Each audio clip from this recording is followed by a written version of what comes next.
All right, guys, story time. So I was working retail and I finally got a job, you know, got a degree, needed a real job.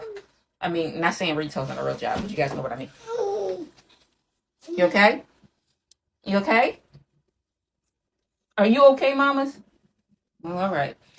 But anyway, I finally got a job and there were red flags because when I went on the interview, I got to a neighborhood and I'm looking around like, well, this is the address. This is a house.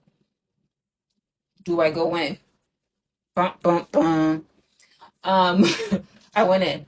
It was the legit job and everything. They hired me because I had really good math skills.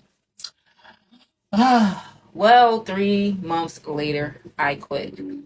And the reason why I quit is because it was so toxic. I literally had a breakdown before going into the office one day. I called my mom and I started crying. I'm like, Mom, I cannot go in there. I'm like, it's like they're sucking the energy out of me, like they're energy suckers, which at that time I didn't really know, but I know now that that's what they were. It was constant yelling in there. They had a daughter that would argue with them. They would talk down to people. The wife tried to talk down to me one time and said that I couldn't speak. They hired a speech coach for me because I didn't talk how they wanted me to talk. Like, okay, but did I get the job done? And did you need me after I quit? And did you need me a few years later? And do you still need me now? So, and they still be asking me to help them.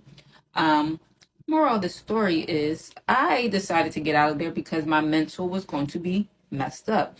The person that I trained after me ended up quitting because I told her, beware. And she was like, no, I got this. They're not going to crack me. Well, they did. So they were energy suckers. I don't care what anybody says. They talked down to her. She was like, oh, I can't do this anymore. She had a breakdown in her car.